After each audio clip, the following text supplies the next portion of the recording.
Hey everyone, I'm Stephanie, host and head bookologist here at the Get Literate podcast.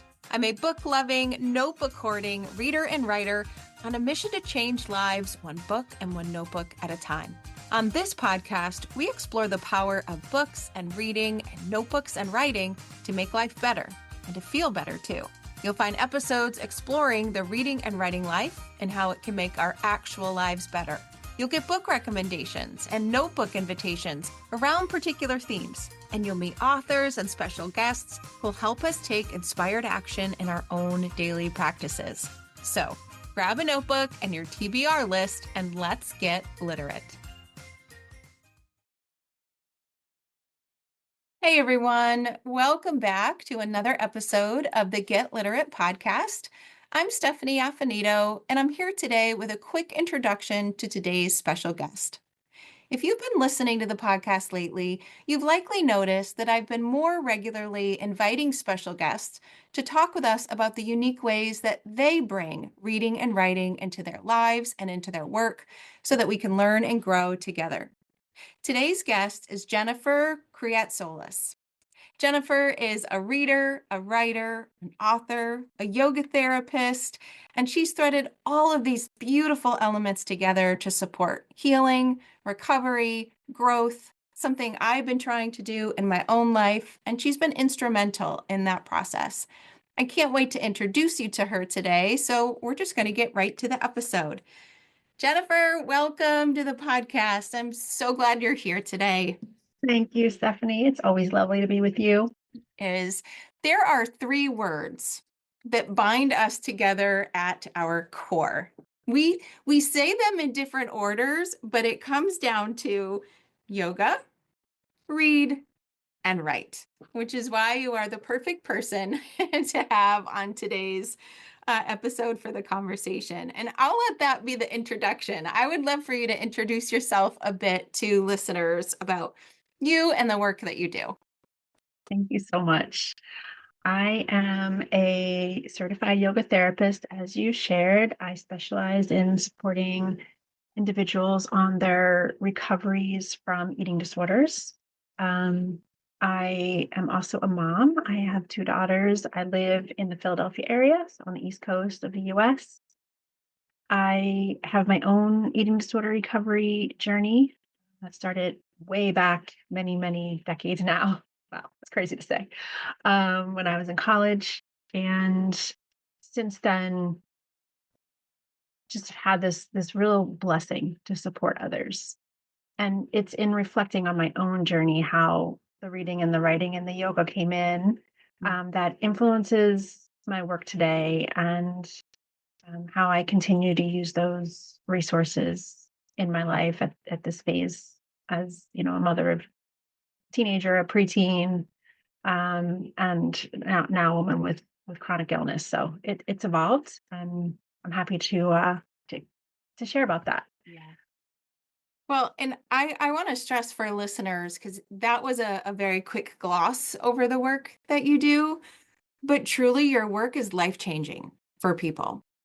It truly is. I found you when I needed to find you. I found you as a mom who was supporting her daughter through an eating disorder that she is fine with me talking about publicly on the podcast. And I had started by, trying to figure out how to best help her. For me, started with reading and writing. I read every book that I could get my hands on, every memoir, every professional recommendation. I journaled and I wrote about what I was learning and what she was going through and how I was messing up and how I was helping. And I came to yoga as a way to support myself and calming myself down so that I could show up better for her. And it was in that journey of trying to find someone to help me do that that I found you and I found your work. Thankfully, thank goodness for Google and some really good keyword searches to find who you need to find in your moment.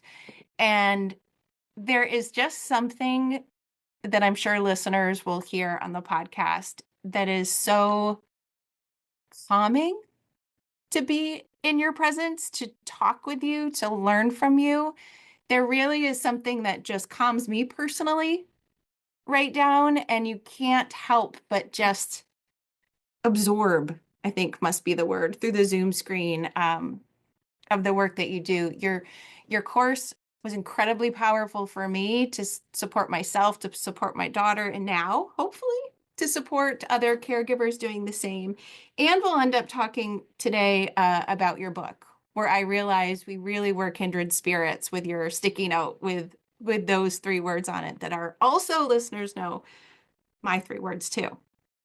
So I wanted to make sure listeners understood the power of what you do before we jump in, because as is typical, we tend not to highlight that of ourselves. I am moved and speechless. And I wish I could just reach through the screen and hug you. So Me thank you for too. your thank you. Thank You are you. It's welcome. when you meet a kindred spirit and you feel that, that's such a gift in life. And I'm so happy that we have this connection. Me too. Me too. So let's talk about that reading, writing, yoga connection. Um, when we first met in the course that you were teaching, and we had a chance to talk individually, and I shared with you where I was coming from and the threads I wanted to bring into my yoga practice, you were like, oh my goodness, these are mine. And as I was reading your book and found the moment when you found that post-it note that reminded you of the things that brought you groundedness, brought you joy, it's just those 3 things in combination are just a beautiful, they're just a beautiful interconnected way to grow. Obviously, Mhm. I think so, and I know you do too. So I'd just love for you to talk about that, how reading and writing and yoga and how it's all wrapped now in the work you do as a yoga therapist. But just talk about those 3 things and what they meant to you. Sure, thank you. Feel free to interrupt if I start going down a lot of different roads at once. Um, I think I'll start off by sharing that, ironically, I detested reading growing up. Detested it.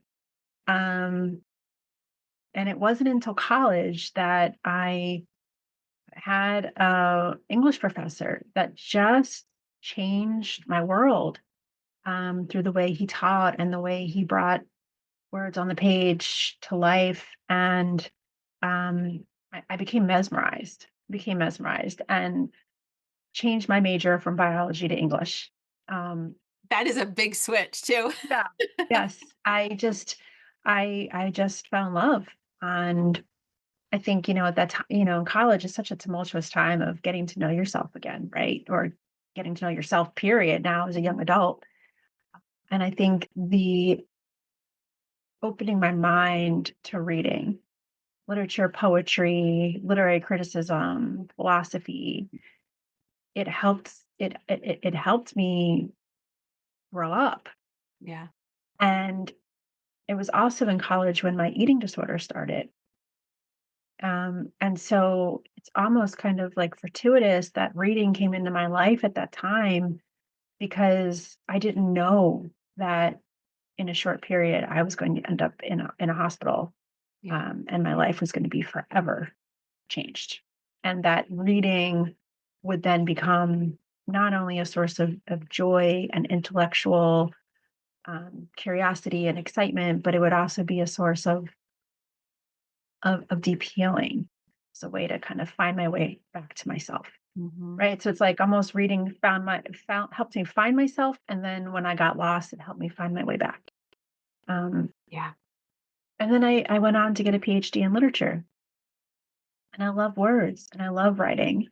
I love, um, sitting around a table with other humans, dissecting sentences and paragraphs and applying literary criticism. And, that is just, that lifts my heart in ways I can't describe. I So there's the understand. intellectual, yeah, there's that intellectual side of me, um, that just devours it, loves it. And then in my recovery process, learning about journaling, Mhm. I'd already been writing poetry, um, but journaling, once I went to treatment, that was a new tool that came into my life. And I have boxes and boxes and boxes of journals.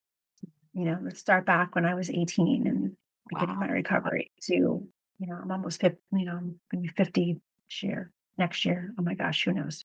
But just to give you a sense, so the journaling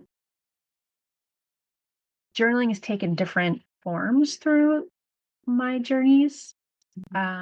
Whereas I think in the beginning, in those early days when it was just like writing frantically and just filling up page after page because there was so much inside of me that I was grappling with, to now where my morning journaling practice is, you know, two, three, four sentences, right?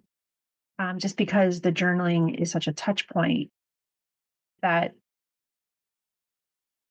I need that time to just check in, Yeah. So whereas I think in the beginning journaling was very much a way to get a lot out, now it's just a way to check in. Mhm. Where am I today? Yeah. What do I need today? What's on my heart today? What do I need to hear inside of myself today that I wouldn't hear if I didn't pause to just check? Yeah. So and reading as enjoyment has changed so much too. Whereas a highly intellectual self is now, and I can't believe I'm going to admit this, but now I'm like obsessed with fantasy and dragons. That's And okay. uh, it's like, oh, it's just the best. It's just the best. And I never really understood escapism until I found this genre, and I love it, love it, love it, love it. I spent a lot of years in historical fiction, and I still love historical fiction. But with this time in my life, um, escape is very therapeutic, and I'm really embracing it. Yes. Yeah. That's such a good point to make about reading and writing in general. It changes, and it's meant to change with you. It serves one purpose and one phase and one season. It serves a completely different purpose and a completely different season. And whether that's switching genres or switching the types of writing that you're doing, or like you said, just the time. Sometimes you need a lot of it, and sometimes you just need that quick grounding, but they're there as tools that you can rely on depending on what you need in the moment. That's why I love it, because it's always there, but it doesn't have to look the same, and probably shouldn't if we are growing and changing, as we all want to. But that they're always say they're waiting patiently for us for whatever we need from them. And finding yourself in this new phase and this escapism, it just reminds you of all the possibilities that those two things can open for someone. Oh yeah, absolutely, absolutely, and just the therapeutic nature of, I think, allowing yourself to explore other worlds in books, Hmm. and to keep allowing your mind to open and open more and open more and open more, to find the threads that you relate to, that just kind of meet you where you are. Um, it's just so powerful, and I find reading to us and writing to also be really wonderful tools for a way to channel anxious energy, or that frenetic energy that sometimes feels impossible to calm down. Hmm. Um, Same here. so many Yeah. uses. Yeah. And what I am especially excited about is there's more and more scientifically based research on why it's happening, what is happening in our brains, what is happening in our bodies, what's happening to the chemicals coursing through our body when we engage in those things. And research just shows it doesn't take long to have a positive impact on your body. Just 6 minutes of reading could start to calm that nervous system down. Just a couple of 15-minute journaling sessions, 2, 3 days in a row can have an impact. I feel like science is catching up with what readers and writers like us knew. Just innately, we felt better and it Mm. helped. And now that's why I feel like it's my mission to just put it in front of everybody that these are tools that are either free or low cost and don't take a lot of learning, so to speak, as an adult to learn how to do, but they're there. They're there. And you've combined reading and writing with what I am just learning to combine, which I love, is yoga and specifically yoga therapy. So I'd love for you to talk more about that aspect as well and how they all interconnect together. Sure. Um, well, from my own story, yoga came into my life, a few years into my initial recovery. When I was out of college because I had been an athlete, but with the eating disorder, developed an exercise addiction, and it took a long time to be able to engage in movement again. And so I found yoga when the time was right, and this was, at a time when yoga was kind of newish to the US. It was just becoming a thing. And I just felt like, well, it's supposed to be good for you. And I've never done it before. It's not related to my eating disorder in any way. Let's give it a try. Um, and, I found myself doing DVDs in my apartment, and figuring it all out myself and then getting the courage Yeah. to start at a studio and eventually become a teacher. And I taught for many years, probably a good 10 years. And then, you know, had my children and had a very severe relapse after my second daughter was born and ended up back in treatment. And then leaving my children when they were babies was just a heartbreaking time. And then when I got out of treatment and got strong again and stable, I found yoga again, and I found reading again, and I found writing again. And those were things that I had to identify when I was in treatment with a therapist of like, okay, the stressors of life are not going to let up. You have babies.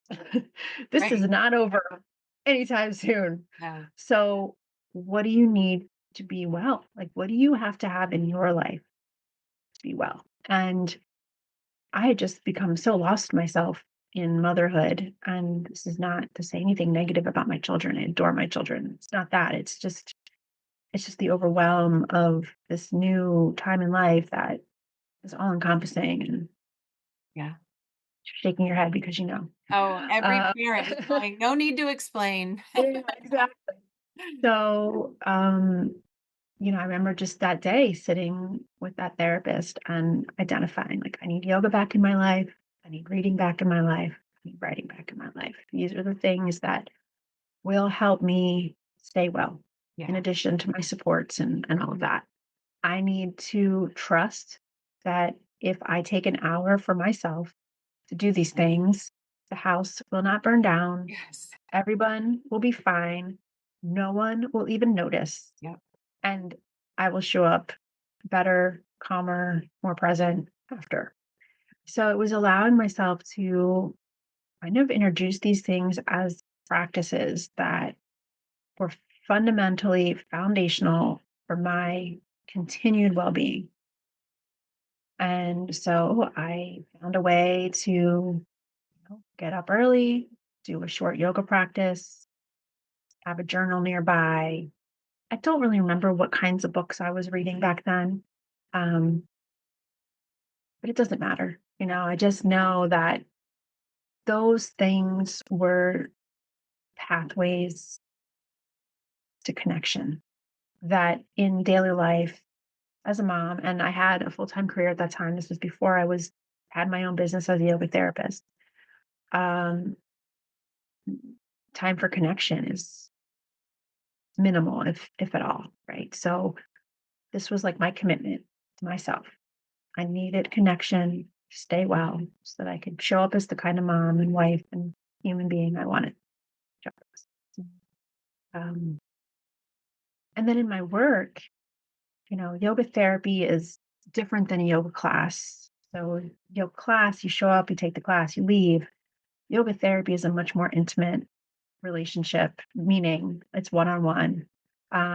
It's because of my training and my scope of practice, I have the ability to talk with my clients and know what they're going through. And I specialize in eating disorders, so I can have access to asking them questions about that stay within the realm of yoga therapy. So this is not therapy. I'm not processing deep emotions. We're not processing trauma. We're using the tools and the practices and the philosophies of yoga to say, okay, for example, your dietitian just increased your meal plan. You're really anxious right now. How can we create some practices to help you cope with this anxiety in a healthful way versus the destructive way of an eating disorder, Yeah. right? How can we bring in a yoga philosophy and apply that to this scenario? How can we do a breathing practice or a grounding practice? How can we use nature and reading and writing to Yeah. support you in this, right? So I like to say yoga therapy is like coaching, but through the lens of yoga. Hmm. Probably similar to what you do, but through the lens of Yeah. reading and writing, right? Um, so for me, these practices continue. They look differently now because I'm dealing with chronic illness. And in my work, um, my my work as a PhD, my own journaling work, the way I've witnessed these practices myself have now allowed me to understand what kinds of questions to ask, like the art of inquiry, right? Like how, even though we might not be reading and writing in our session, because of my work in those areas, I have a way to kind of use language Yeah. in a sensitive and special way to help clients connect. Hmm. Um, I include poetry in my work. I read poetry, I read guided imagery. When we're doing meditations, point people to different sources around philosophy and such. If the person that I'm working with has said like journaling is something that really works for them, we'll come up with a journaling prompt and that'll be their homework, right? Um, so it really kind of depends on the person in front of me, but at least I know from my seat, these practices have helped me become more empathetic, more aware, more open minded, more considerate of different types of experiences that can exist, and a way to ask questions Yeah. that relate to the person's goals and what they want to be working Hmm. And I feel like that is the missing piece in so many scenarios, right? It's as you mentioned, a doctor might do or say one thing, a dietitian could do or say one thing. And this could be in the realm of eating disorders, of chronic illness. I have chronic pain. It can be anywhere. And the piece that's often missing is how do you work with that? How do you deal with that? Now what? I have found in my journey, there are so many people in their own little worlds that tell you what to do and how to get better or what they think the problem is, but there isn't one person that helps you say, "How you doing hearing that? How are you working with that? What can we do to make you feel better?" I feel like the work that you do, the work that yoga therapy offers in general, quite frankly, is a missing piece. I think for a lot of people, whether it is an eating disorder or anything, just someone who's got your back in a way that's helping you deal with all of those changes. on. Absolutely.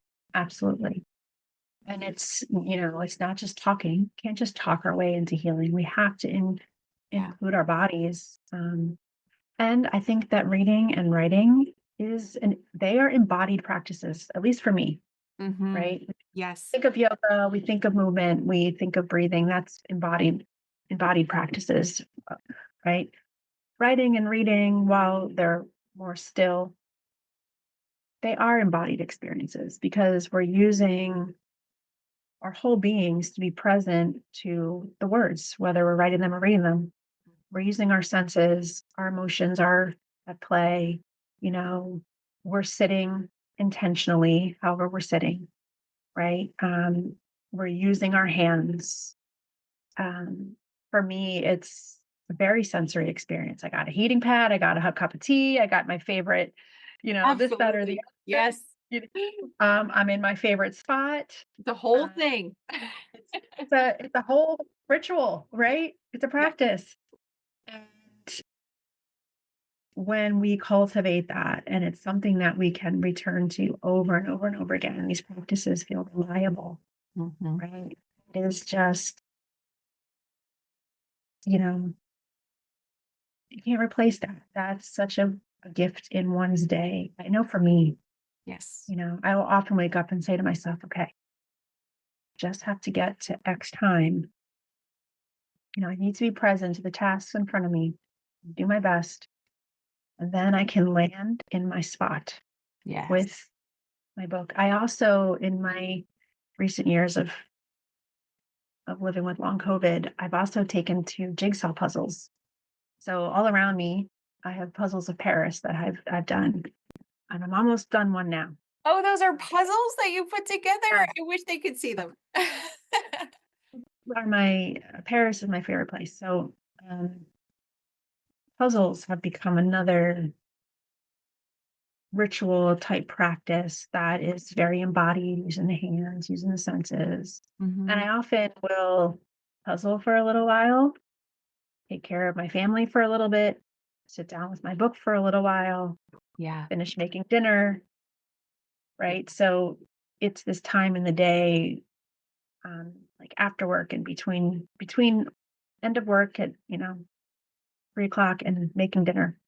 These practices have given me a structure that until I had that time of day I felt so unbearable. Yeah. And now these practices have given me a structure and they give me so much, Mhm. they give me so much. Yeah. I imagined them as just these touch points that help you come Exactly. back. Yeah. Yes. And then Jeopardy after dinner, right? That's More right. words, more, There's that intellectual piece coming back exactly. that you There missed it is. at the beginning. Don't know a darn thing, but I'm there. Yep. Same here. There, Same here. you know. So we have these touch points in the day that help us through. Yeah. And you've been sharing your journey, right? I mentioned your book earlier, and I want to make sure that I give some explicit attention to the book. It has this beautiful, beautiful title and subtitle. So listeners, Jennifer's book is called The Courageous Path to Healing: When Commitment to Yourself and Your Recovery Becomes Your Greatest Teacher. And I held it up to show her, and I know you can't see it, but listeners, you know me well, and you know my pile of sticky notes. And this book is covered in sticky notes sticking out the side, color-coded sticky notes, I might add to connect to the sections of the book that we can talk about. But I do want to kind of preface it before I give you a chance to talk about it. It is your story of growth and healing, and it is inviting others into their own path of growth and healing. And while it is focused on healing through an eating disorder, I've got to say, as a reader, I think anyone going through anything hard, unexpected in their body is going to find a place for themselves in this book. And I mentioned earlier, and listeners know, I deal with my own chronic pain, my own chronic things, and this book was like a Bible, like of just, okay, I can do that. I can have this little bit of wisdom. I can do this short practice that helps me get out of my head and into my body. And then you have these check in with yourself sections, which I don't even know how many notebooks I filled writing in response to them. So I would just love for you to talk a bit about this book so listeners can hear it, they can know it, and they can think about how it might help them. I think you just explained it perfectly. And I'm once again moved and touched and so grateful. Thank you for your kind words. I just felt called to share my story, but not as a look at me, but as a window, Yeah. right? As a doorway for others to kind of consider aspects of their own story and how they resonate or are similar or different, and share some of the practices and the tools from yoga therapy that have helped me and that I do with others. And it was being able to come through the other side of my journey to look back and recognize the learnings, Mhm. right? I mean, when you're in the middle of it, Yeah. it is just such hard, miserable work a lot of the time. You're just you're just you're just trying to figure out how to get through each day. And I wanted to just bring in this idea of like the learning that's happening. Again, that's my intellectual self, that's my Yeah. lens. Um, and to recognize that, you're learning through a process of recovery, whatever that recovery is, of, how to trust yourself again. You're learning the depths of your courage and your strength. You're learning what you can tolerate. You're learning how to set boundaries. You're learning how to feel again. You're learning how to identify supports and to know who you can share what with and who you can't, right? You're learning how to adjust your expectations. You're just learning what you're made of, really. And in the middle of it, you're not really feeling that, right? So I wanted to just find a way to introduce moments for people to connect with, to say, oh, yeah, like this is really hard and I'm learning something, Mhm. which isn't always easy. And you don't always want to hear it when you're in the middle of your hardship. And I get that. Right. That's why I try to be really honest about my own story and share these pivotal moments that stood out to me. Um, yeah, so I hope that, I just want it to be like a friendly companion.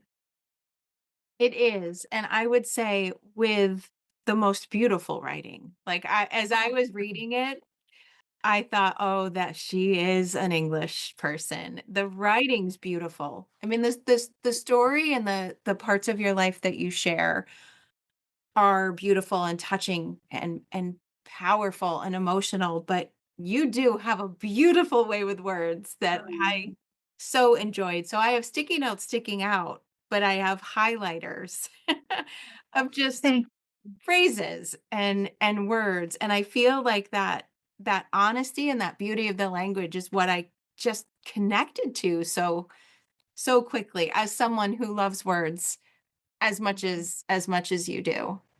thank you. Thank you from my heart. Thank you so much. Yeah, and I will add too, I think another reason I was so glad to have this book right now, to help my daughter, yes, to help me, yes. But this middle age thing is not fun. And and even the most grounded, um I guess I don't even know the word, but someone who is moving into this phase of their life with the best set of, things sitting on their shoulders can just have a hard time with changes that happen to you and your body and your mind, let alone if there's other factors that go on to this. So I feel like this is just a book for anyone who's just in the midst of change, especially if it is, a physical change in your body, and it's one. This isn't on the bookshelf. This is on the desk. This book has Oh, been on the desk. I just can't say enough about it. And just thank you for writing it. Thank you for writing it and telling your story so that you can help mine. Very selfishly, so that you could help. You could help mine.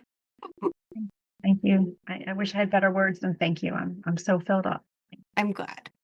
I'm glad. Now, I do want to give you a chance to tell people where they can find you, right? We've said some really beautiful things about the ways that reading and writing and yoga have come together.